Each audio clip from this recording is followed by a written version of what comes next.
Have you ever taken a photo that looked amazing in person but kinda flat on your screen? I'll be walking you through my edit step by step on how I adjust my colors, enhance detail, and make the photos pop. Let's get right in. When I first start editing a photo, I like to start with the exposure and adjusting highlights, shadows, contrast, and as well as the curve line. I normally like to go through all the settings and adjust accordingly as to what I think looks good in the photo. Each photo is always going to be different, so not all the settings are going to be exactly the same. I normally like to start with my exposure and adjust accordingly whether I need to move it up or move it down. And then from there, I go to the contrast as well. And I just work my way down. And then eventually, once I get to my S curve, I like to, whenever there's a lot of blacks, I normally like to pick this up a little bit. And it kind of makes the blacks look a little more gray.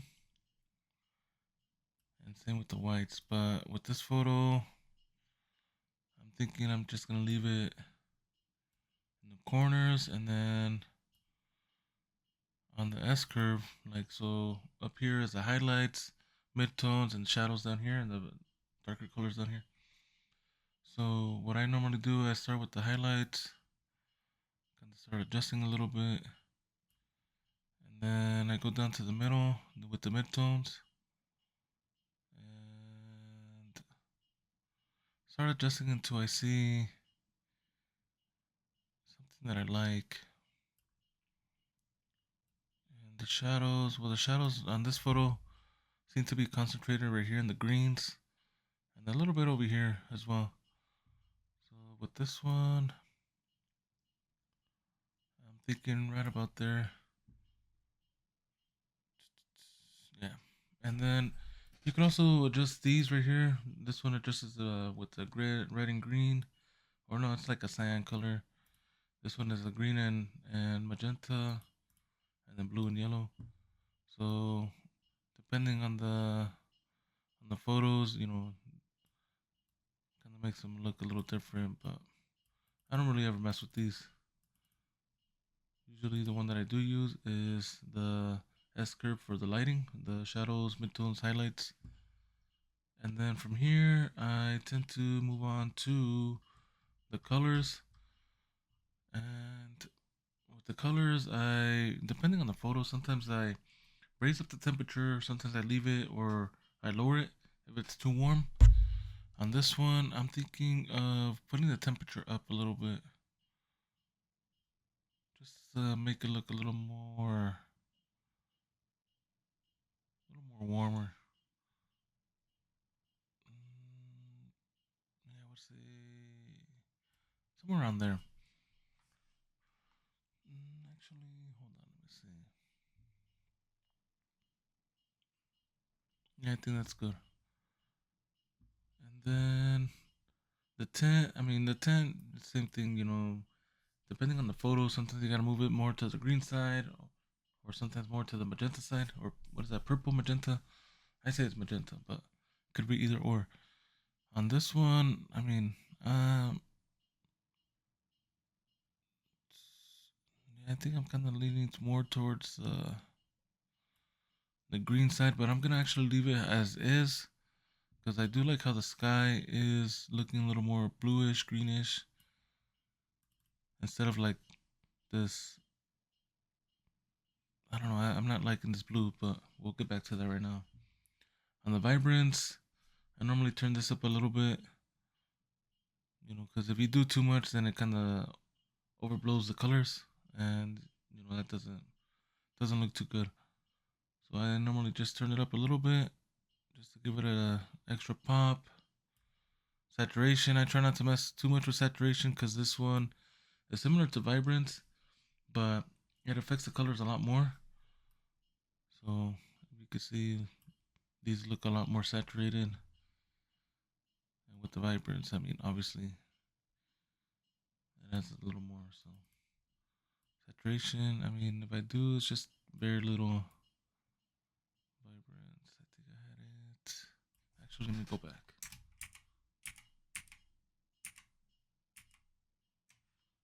Mm, yep. That's it right there.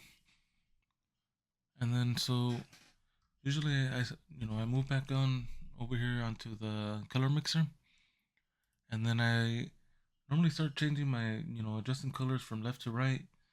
Obviously, like some colors, like this magenta color. Is it magenta? Yeah, it is. Magenta, there's not much magenta in this photo. I mean, there probably isn't any magenta. So if I adjust this, it's not gonna adjust anything, right? So, let's say if there was like the red, if there was no red, which looks like there isn't, I would just, skip onto the next color. Orange seems to be a big color here. So this one, I'm gonna try and desaturate it a little bit, just so that it's not too orange on the dirt, and it kind of brings back that natural brown. And then the luminance, I'm gonna bring it up just a little bit, and I think that's about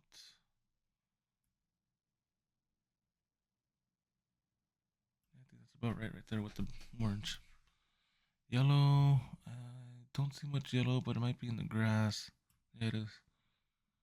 So this one, just a slight desaturation, a little less on the luminance to make it pop.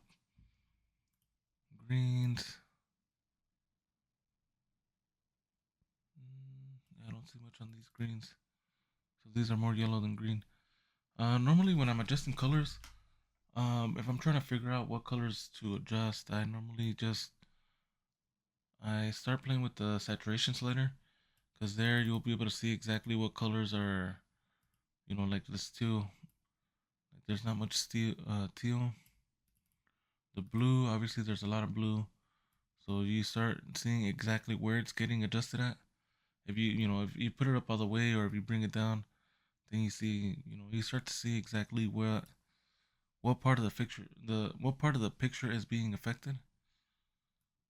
And so with the blues, I am gonna desaturate just a little bit, and then the color, I'm gonna bring it down over here closer to the teal color, and then the luminance. Actually, I think the luminance, I'm gonna bring it down, just because if I bring it up, I like how it makes the colors look, but I don't like that the clouds seem to be blending in with the luminance. Like it doesn't make them pop. So if I bring it down, then they start to stand out a little more. But yeah, I'm not liking that it looks too dark. So this I might adjust with the mask. If not, we'll come back to this. The purples, obviously, yeah, there's no purple here. Let me see. Yeah, as far as colors, everything's looking good. So right here so far, here's the before. Here's a little bit of the not after, but part of the process. And yeah, I think I'm looking at, like, so when I took this photo, I was on my way to work in the morning, and I kind of saw it like as a very spring, summery type photo. I mean, not too summery, because summer, like, it's a lot of warm colors. So, I kind of to be, I want it to be a little warm, but not too warm. So, obviously right here, there's a lot of blue. It's a lot cooler than what I have right now. So let's go on to gonna crop. Let's see, we're gonna bring this in a little bit. I think, yeah, I'm liking that right here.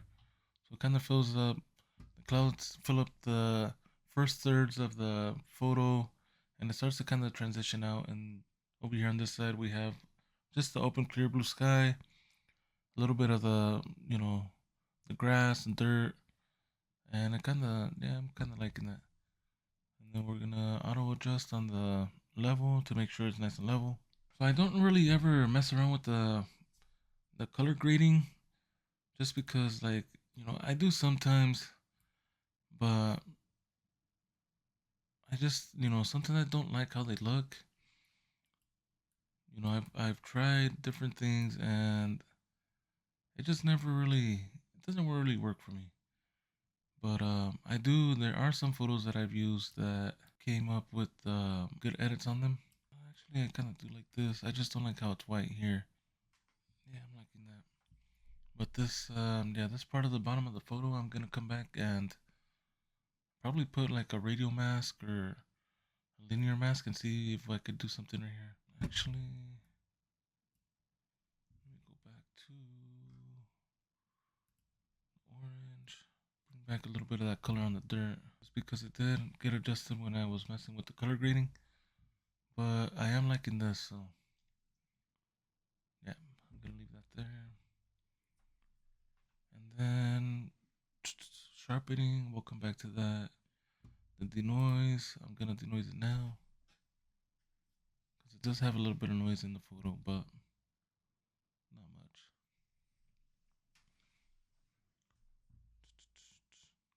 On the denoise, usually like if you click on it, it kind of shows you what it looked before and after. This one doesn't need that much denoise. I'm just gonna bring it down and then enhance. So once it's denoised, the noise box, like it turns into a dark box, so you can't click on it no more.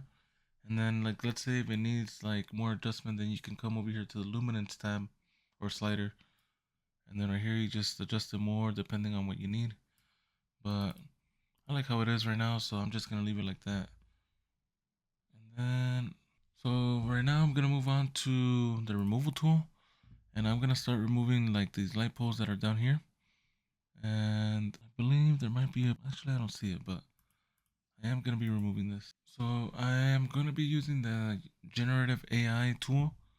This one you just kind of highlight whatever it is that you want to remove, and then it'll determine exactly what to do and it'll remove it.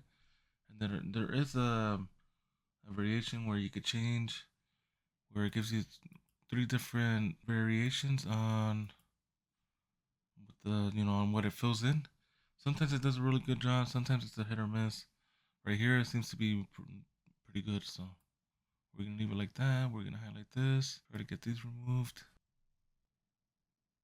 I'm liking this number 2, so I'll leave it there. Sometimes there's some things that like are not really worth removing, like these poles in the far distance. If I look at the photo, and at the full crop, I'm not gonna see those little poles that are way out there in the distance. So those I'm just gonna leave. So on this one, when I was adjusting it, it kind of threw in another pole here, which I mean it's something that we don't want. So luckily it gave us an option where it didn't have a pole. But like let's say if there was one, then you would just regenerate the photo and then it'll redo it again. I'm actually gonna take this rock out too, just because I don't like that it's there. So let's see how we're looking so far.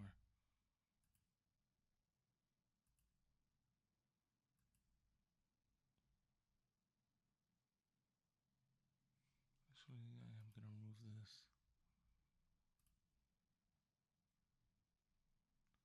just because I don't like how it's just there. Those they look like they're out in the distance.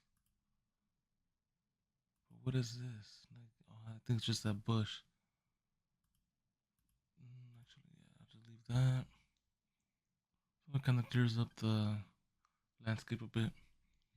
And then, so my next thing is gonna be the masking. So what I am gonna do is I'm gonna get a linear mask. I'm gonna bring it up this way, and I'm gonna try to reduce the highlights on this right here on the sky. So what I'm gonna do is remove. Let me see. I'm gonna go to the sky. So highlights the sky, and then I'm gonna invert this so that it removes the. So what it does is, since I have the linear mask going up and it had selected the whole grass and everything, I put a mask on the sky, and when I inverted it, so instead of highlighting the sky or removing the sky, sorry, it removes the ground, like whatever's under the sky. So now when I adjust the highlights, it's just gonna only adjust the whatever's not removed from the mask. So as you can see, the highlights, when I bring it down, it kind of brings back the clouds that are in the background and a little bit of the color. I'm gonna see if I can restore a little more of that color. But if not, I mean, I do kind of like how that looks right now. So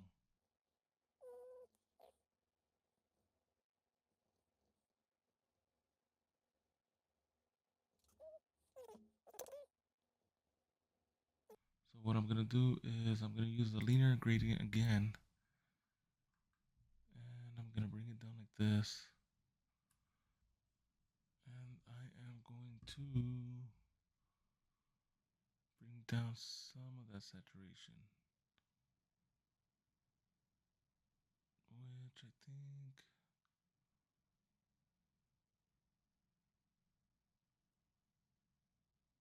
yeah, I think right about here it's good. And then I'm gonna bring the exposure up just a tad bit. And let's see, the whites.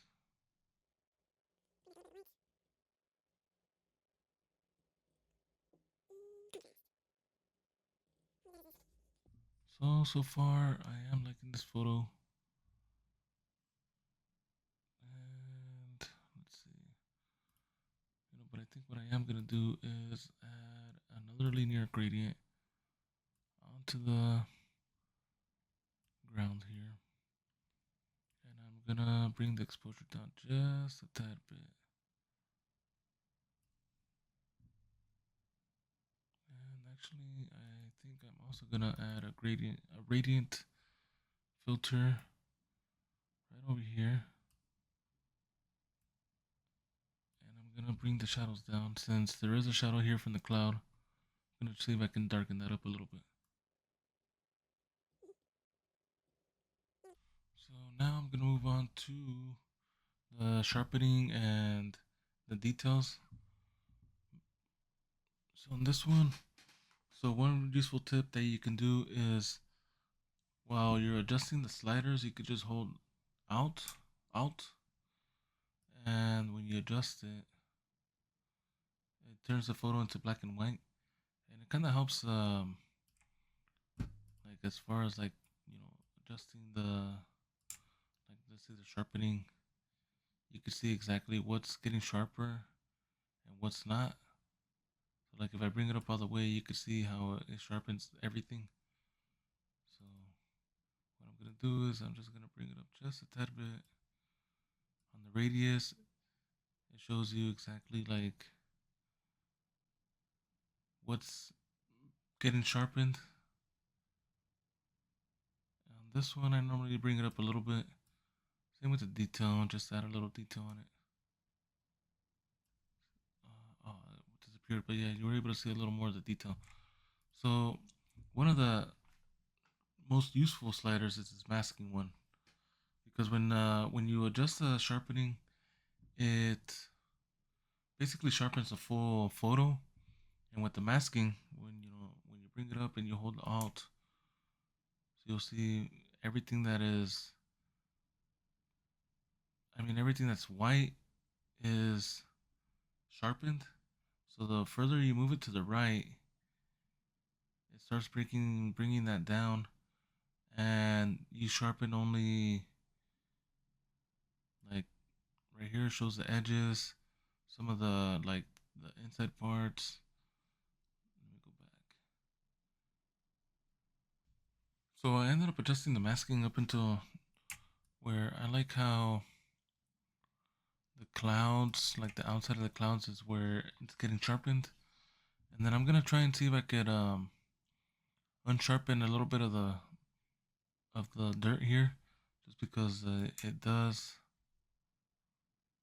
look like it's over sharpening this, and I'm not, I don't mind this being, not as sharp as the top. So what I am gonna do is press Control Z, and I am going to go back to the masks.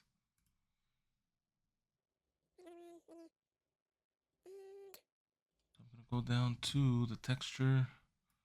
I'm gonna bring that texture down a bit.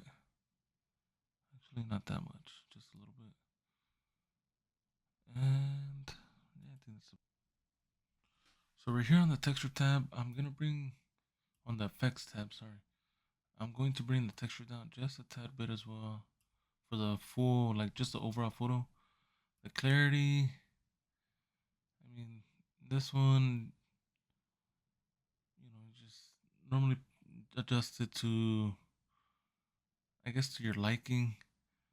I kind of like more of a softer look, but I think like a -1 or -2 is good. The dehaze, it's the same thing. You could add haze or remove haze.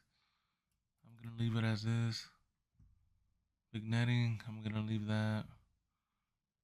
Same with the green. I'm not gonna add any green.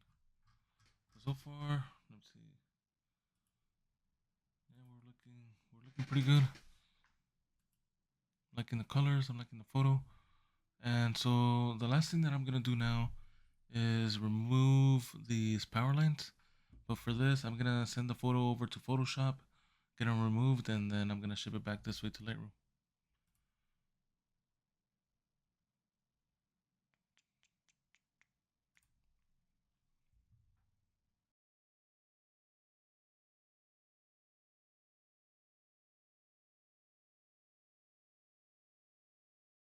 So here, what we're gonna do is, here it is, the removal tool. So we're gonna exit that. We're gonna go to Find Distractions, Wires, and Cables. And so the program automatically is gonna detect the wires and cables, and it's gonna remove it on its own. And there it is. It removed those wires. Down here there were a few, but I don't know if it detected those. And so now I am going to, so I'm gonna exit this, and it should automatically adjust onto Lightroom. And there it is. So the reason I don't like removing the power cables with the removal tool on Lightroom is because when you try to remove them, sometimes it leaves lines behind.